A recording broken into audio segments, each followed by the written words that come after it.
What's up, guys, and welcome back to the Reagan Faulkner Show. I know, I'm in a different set today. We are still traveling all across North Carolina. I am home. It is Memorial Day week, I guess, but at some point we'll be back in the regular set. I don't know. That might be back when school starts. But anyway, last week we really broke down why Gen Z is losing trust in institutions, what's been going on, what's been shaping that decline. And today we're going to be going even deeper because here's what nobody in legacy politics actually wants to admit.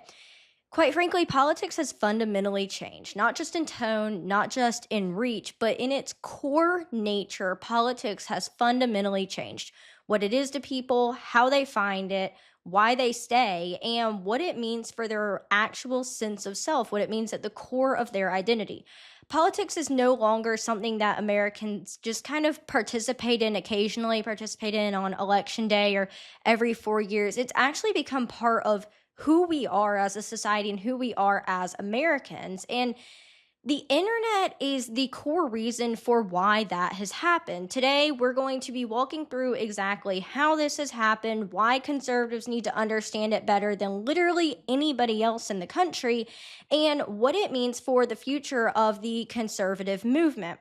So to break it all down, here are the core premises that we will be covering today. Why politics has become identity first and what drove that shift, how the algorithm killed nuance and weaponized tribal belonging, why modern political movements increasingly look like fandoms, and what decentralization means for conservative power. And lastly, critically, what leaders who actually want to win need to understand right now. So let's jump right into it. It's going to be a big day, but it's going to be super, super interesting. Researching for this episode was absolutely fascinating. It literally created 20 different rabbit holes that I want to go down now. So I hope that y'all enjoy. Now, politics didn't just get more polarized. We didn't just get more divided as a country. It didn't just get more divisive or, quite frankly, I guess you could say more political or more charged. It became a core part of people's legitimate identities. Understanding why is the first step to actually doing something about it, doing something about kind of how to navigate this new political culture that we have. So to understand where we are, we need to really dive into where we came from. We need to understand kind of how politics were consumed in the past, to understand how they're being consumed now and why it's different, what we're going to do about it. For most of American history, political life really happened inside of a relatively small shared information environment. People disagreed. Sometimes they definitely disagreed bitterly, but they were largely reading the same newspapers. They were watching the same network TV, same network newscasts. They were sitting in the same churches, and they were sending their kids to generally the same schools. They shared environment, and that created a kind of cultural baseline or a common context from which all disagreement stemmed.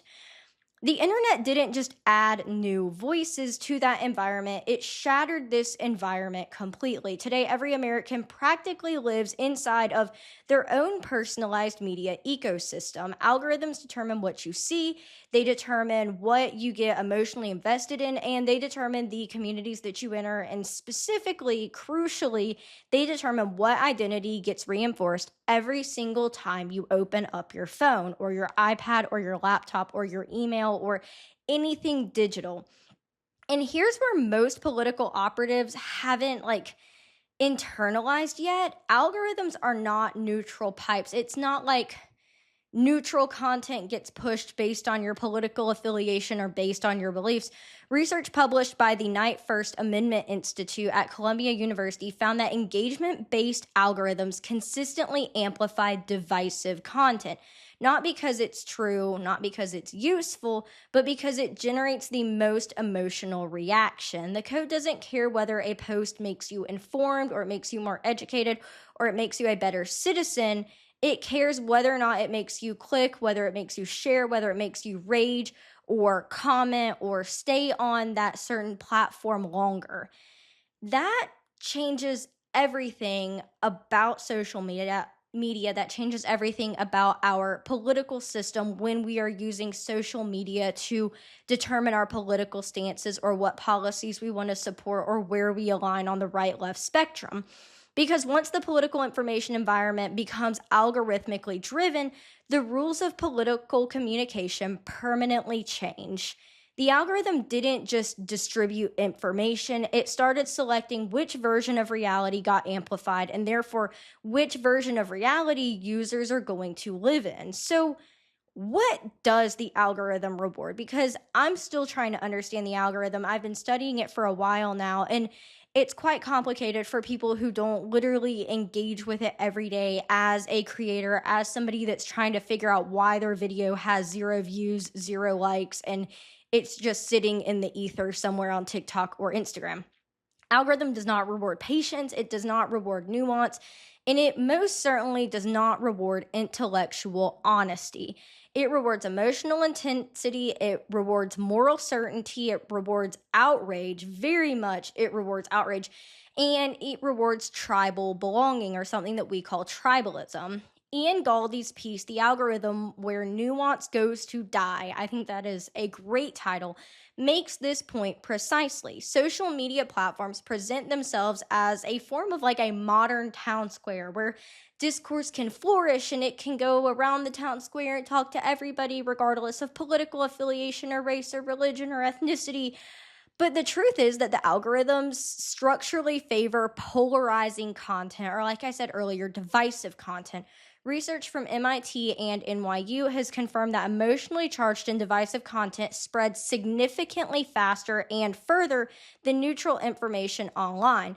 Not because people agree with it more, but because they actually react to it. They have that reaction where they comment or they rage comment or they share it with somebody and they say, "Oh my gosh, you won't believe this," or they text it to their mom. They're like, "Mom, look at this. This is so fake."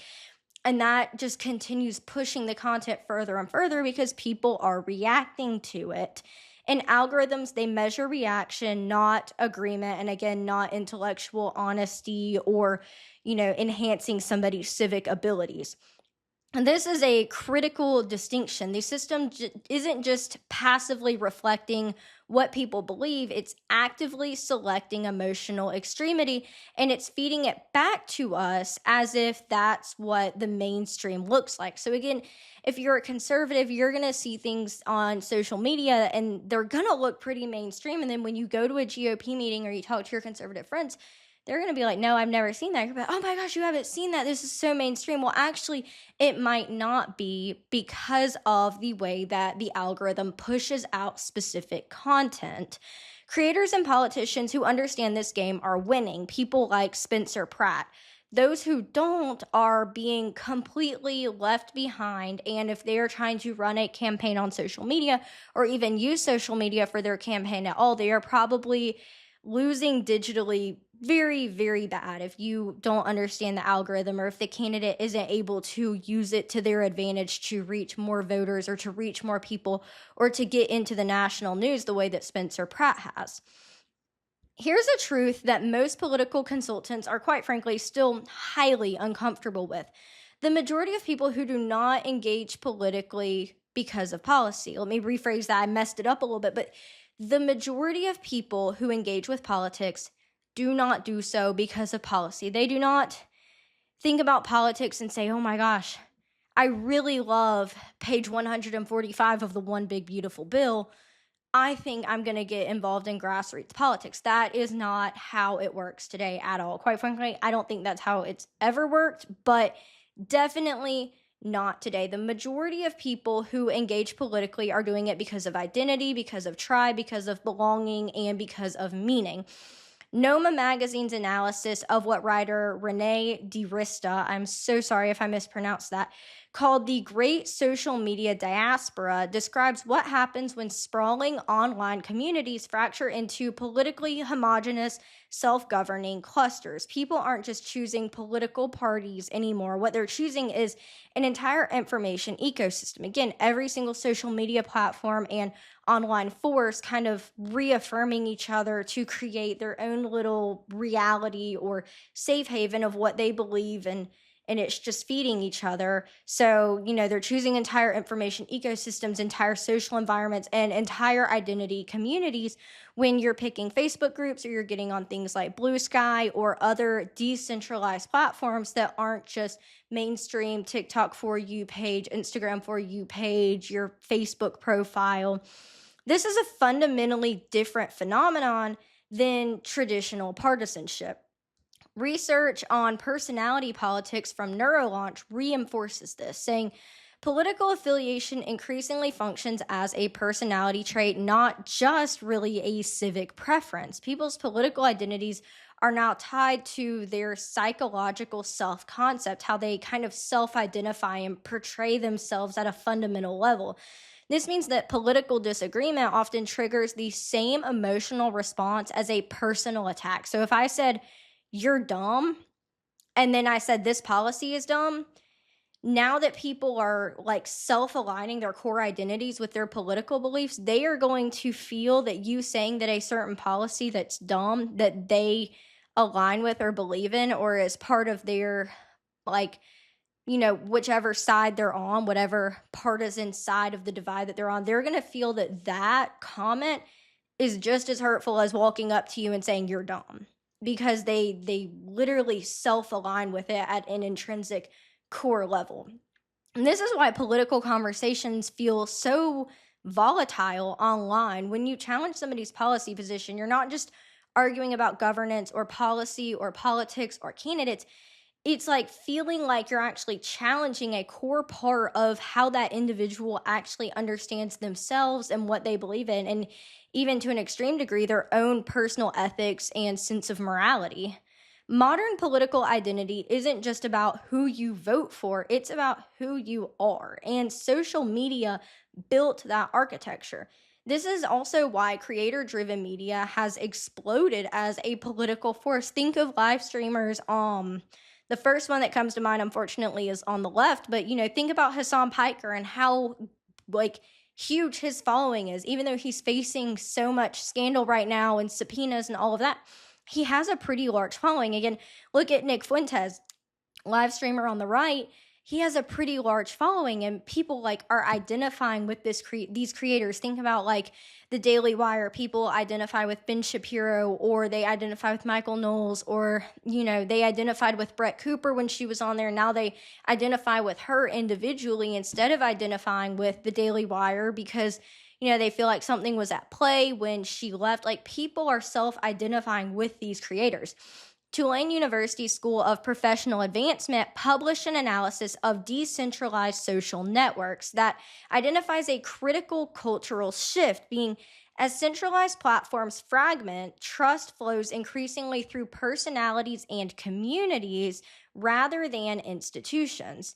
People follow the voice that they trust, then inherit that voice's political worldview, often in that order. So, even think about it from spokespeople from Fox News or, other CNN, ABC, wherever they might be. Often you would see a personality leave that station and they would go on to create a podcast or go to another station or go on talk radio or go somewhere else.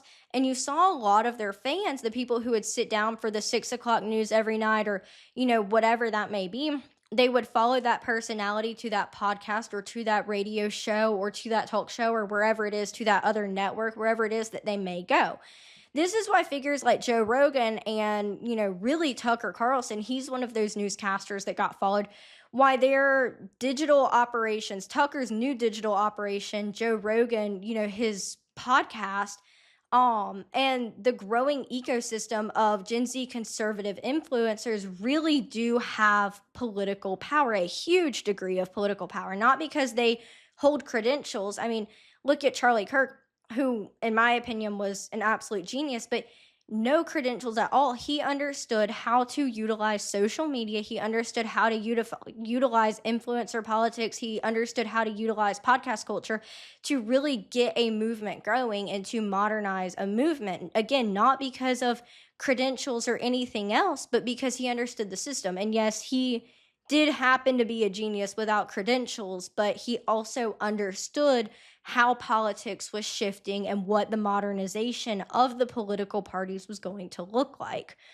So these influencers, these creators, these personalities, they've built relational trust at a massive scale. And relational trust is the only currency that really survives in a fragmented media environment. It's becoming fragmented because people don't trust institutions. So when it becomes fragmented and when they don't trust these institutions anymore, where are they going to go? Well, naturally, they're going to go to the voices, the personalities, and the people that they trust, those people that have built that trust over the years, whether it's through podcasting, whether it's through social media posts, or whether it is through legacy media, but it was the one voice that they trusted in the whirlwind of what they felt like was lies or noise or distraction or a fundamental lack of authenticity.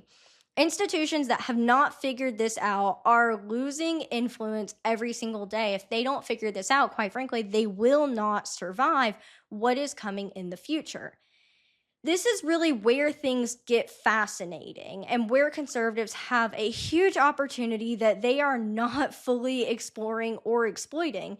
An analysis from the tech trends on memetic culture, which is like meme culture, and political identity argues that memes have evolved from internet humor into, quote, the foundational language of the digital age. The primary vehicles through which political ideologies are distilled, how they are spread, and how they are made emotionally accessible to huge audiences. Again, think Spencer Pratt. Spencer Pratt is not getting on video and like just going through policy, just breaking down policy. He's not publishing studies or articles, just breaking down policy. He's putting out like 30-second to 2-minute videos that are basically memes that are mocking what's going on, that are spreading the truth about what's going on, but that are entertaining and that are humorous to watch. And he's using that to really spread the word about what is happening in LA and what he wants to do and the change that he wants to make. But he's doing it through meme culture. And so far, in my opinion, he is the best candidate that has done this so far. He is really changing the game for what candidates are going to need to do in the future. And again, he's not even a self-identified conservative. He's a self-identified independent, but he's making his message known to mass audiences all across the country. It's not staying local to just LA the way that our mayoral race in Wilmington happened. He is making it known to everybody that has a cell phone across the entire country and probably outside of the country too. So think about what that actually means. Ideas that used to require a 500-page policy paper to explain can literally now be compressed into a 2-second image that 10 million plus people will see before breakfast or throughout the course of their day or during their lunch break. Aesthetics, humor, shared references, and community identity are doing the ideological work that used to be done by party platforms, that used to be done by the RNC and the DNC and local GOP chapters throughout counties or statewide GOP chapters or the spokespeople for the party or the people who drop the press releases. It's literally now just being done through meme culture and social media. The left really did understand this early on. This is why the progressive movements of the 2010s spread so effectively. They spread through Tumblr, they spread through Twitter in a pre-Elon Musk world, and then eventually they really took to TikTok. If you are a conservative and you have ever tried to post conservative or Christian content on TikTok, you really do have another thing coming. Like, maybe you'll get on the quote-unquote right side of TikTok or you'll find your audience, but gosh, you have got to go through some crazy, like insane haters to get there. TikTok is definitely not conservative owned. There is a very large amount of progressives, Democrats, and far left ideologues on TikTok. But back in the 2010s, the Democrats, the progressives, they had the mimetic culture or architecture that made their ideas feel cool. They felt communal. They felt emotionally satisfying to adopt. They felt morally and ethically superior. And this was spreading through like the original social media back when these platforms were new, back before they were mainstream. So conservatives, like now we're catching up, and in some respects we are surpassing. We do basically have X, although now the left, they have blue sky, but particularly among young men who find the cultural energy of the right to be more authentic than what institutional liberalism offers, is where we're really surpassing that. Whether you like them or not, people like Andrew Tate, people like Clavicular, people like Nick Fuentes are really leading that young right male energy, men that don't want to be feminist, they don't want to feel like beta men or soy boys. Like, those are the voices that are really leading them right now, and that have really figured out how to utilize social media for something other than spreading progressive ideologies. So this isn't something that just kind of happens by accident, I guess. It really requires intentional investment in cultural communication, not just political messaging. So you can't just have like a political correspondent or a consultant just take to social media and like try to figure it out. I mean, you really do need to understand like the algorithms. You need to understand the systems. You need to understand what people go to social media for and how to have them stay on your video, how to hook them before they move on and, they watch like a golden retriever video or they get rage baited by something. Like, you want them to stay on your video. And that is why going viral, it's not an accident. That, like, Spencer Pratt's not an accident. He knew exactly what he was doing, and that's something that conservatives really need to learn how to do more mainstream than having this once in a blue moon unicorn candidate that's capable of doing it, or once in a blue moon unicorn influencer who's capable of doing it.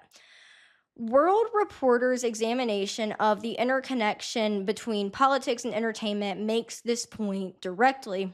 When political messaging blends with entertainment culture, it becomes emotionally immersive. The most effective political communicators today aren't just making arguments, they're not just doing the discourse.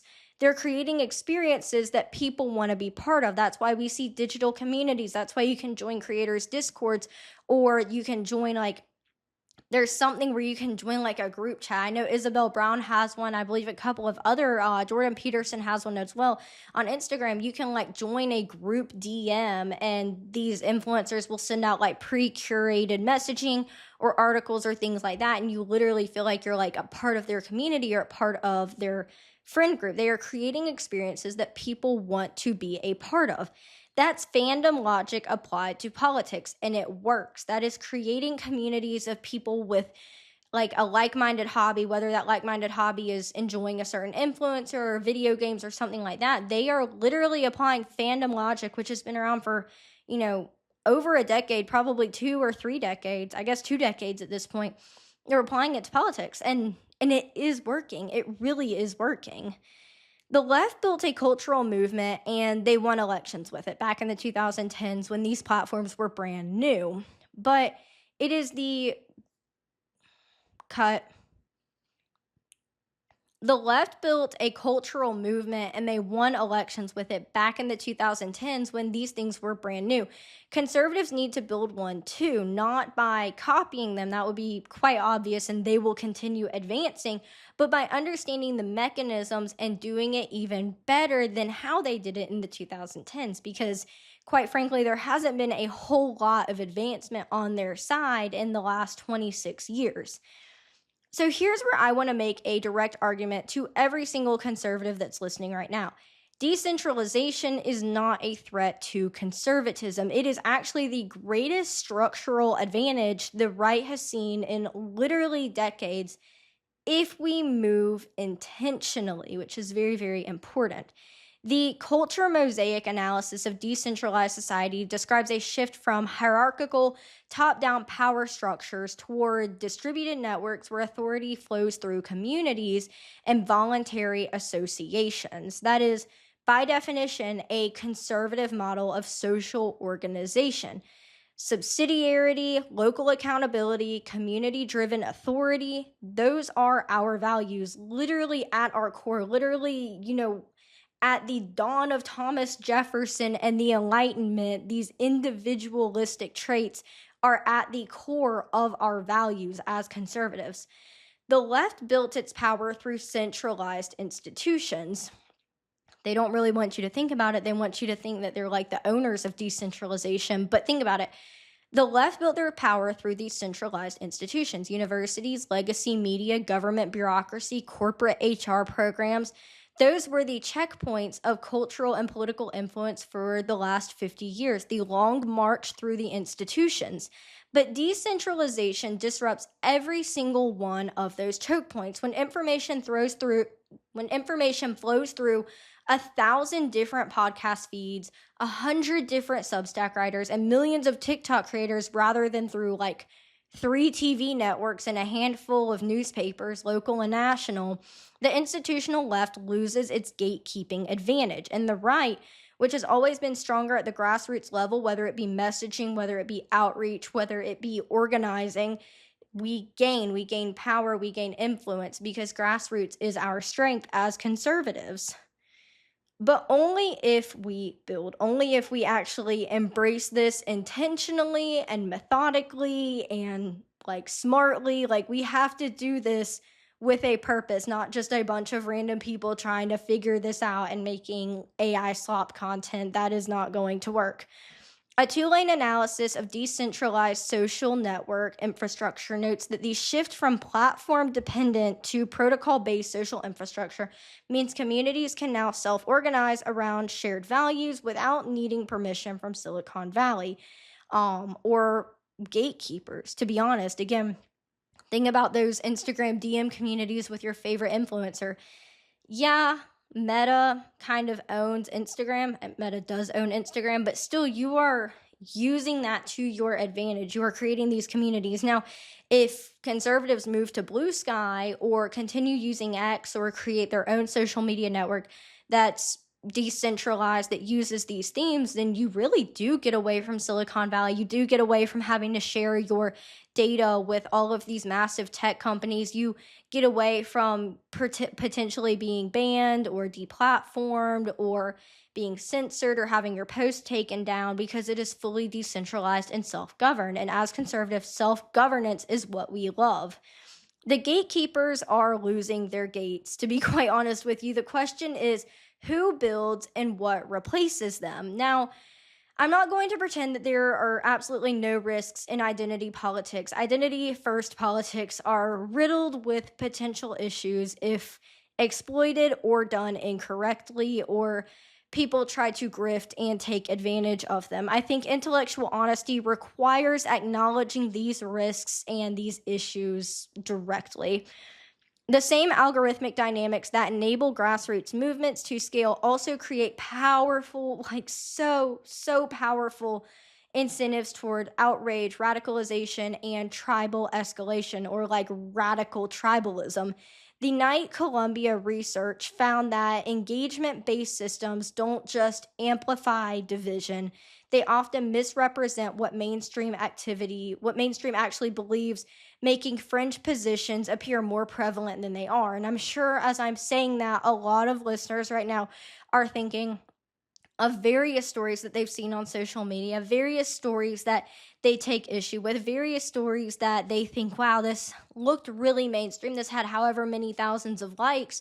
But when I called my friend about her, when I went to my GOP meeting about it, no one seemed to understand it. Yes, that is what these algorithmic dynamics do. They make you think that fringe ideas are way more mainstream or prominent than what they actually are. And again, that doesn't mean we ignore these ideas, because these are still voters, unless they're like terrible ideas or, hate group type ideas, then, we don't really engage with them. But if there are actual issues that people are having and they might look mainstream, but they actually are fringe, we still don't ignore those voters, because they still have a voice. They might not win. That's why we have the representative republic or constitutional republic that we do instead of mob rule democracy, but we do still at least listen to the voters and take their thoughts into consideration.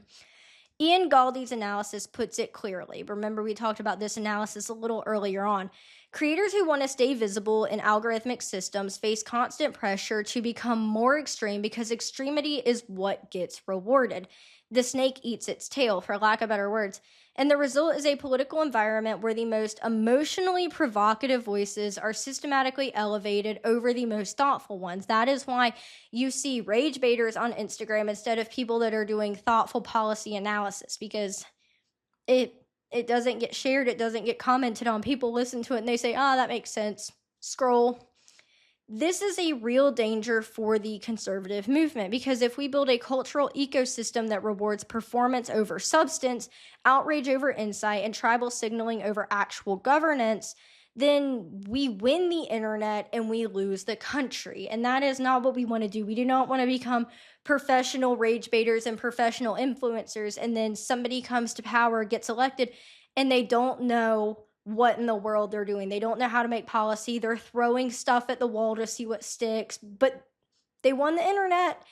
That is not what we want at all. That is, like, personally my biggest fear to see. The goal is not to be the loudest. It is to be the most trusted. And trust is built through consistency, competence, and genuine connection, not escalation. Being good at the internet is a means to an end. Look at Spencer Pratt. He's good at the internet, but I fundamentally believe that he has good ideas and good policy for LA, but he's good at the internet because it's a means to an end. He needs to get his name out over Karen Bass. So that is what he is doing.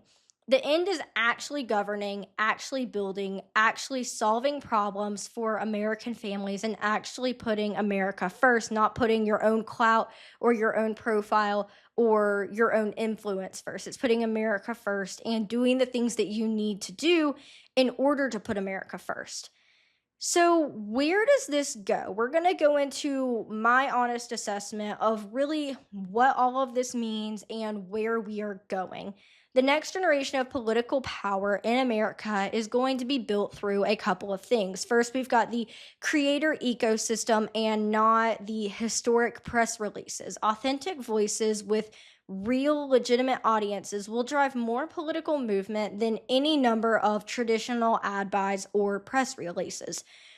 Decentralized community infrastructure is another big one. Tools, platforms, and networks that give conservative communities the ability to organize, communicate, and coordinate without dependence on institutions that are controlled by political opponents. Like, we don't need to use the institutions. We don't need to use the colleges and the bureaucracy and the social media platforms that might deplatform or censor us. We need to build our own decentralized communities and decentralized community infrastructure. Personality-driven trust rather than just institutional authority. The leaders who will shape the next decade are the ones who can build genuine relationships with audiences at a mass scale. People who feel known, not managed. People who feel authentic, not establishment. Cultural fluency and understanding the language of memes, of aesthetics, of humor, and the digital community well enough to communicate conservatism in ways that feel native to the internet rather than imported from a 2008 campaign playbook or, the campaign playbook from the Reagan administration. Those will not fly anymore. We've got 2 years until Gen Alpha starts voting. Gen Z is basically all of us are voting at this point. I think we all might be voting at this point, to be honest, if Gen Alpha's about to start voting in 2 years. So we're native to the internet. We grew up on it. Gen Z's really unique. We're kind of like the millennials of internet nativism, I guess, because we started off having the internet all the way. We didn't have to boot up the internet or anything like that, but we had like the DS, and the internet couldn't go everywhere with you. Like, you had to go home to play your computer games. We didn't get iPads until we were like 5 or 8. So it's different for us because we had a period of our life where it wasn't all the way, and then we had a period of our life where we did grow up on it. And you also have different like ages of Gen Z. Like, my boyfriend's sister, she grew up on the internet. She had access to it the whole time. My boyfriend and I, we didn't really use the internet until we were maybe 5, like with parental supervision, and it was weird. But then like when we were 8, 9, and 10 was really when we played video games. So it's a really unique subset of people, Gen Z is. Substance beneath the signal is also extremely important because ultimately identity politics without policy wins is just entertainment. It's no different than, mindlessly doom scrolling on TikTok or Instagram Reels or watching just garbage reality TV. have to have the policy wins to back up what you are saying or to back up your identity politics. The movement that combines cultural fluency with genuine governing competence is the movement that ultimately wins long term. The leaders who understand that political movements are now built socially before they're built institutionally, those are the people who are going to shape what this country looks like in the next 20 years, 30 years, 40 years. The conservative movement doesn't need to play by the left's rules. It needs to understand the new rules of political communication and win on our own terms. So here's what you really need to take away from today's episode. The transformation of politics into identity is not going to reverse. We're not going to backtrack. It is what it is, and it's probably only going to get more extreme and more identity first. The algorithmic amplification of tribal belonging is baked into the infrastructure of social media, and at this point, it is baked into the identities of two subsets of the voting base, Gen Z and Gen Z and Gen Alpha, and we'll see where Generation Beta goes. But it is baked into the infrastructure of online of the digital universe and into two subsets of the voting population.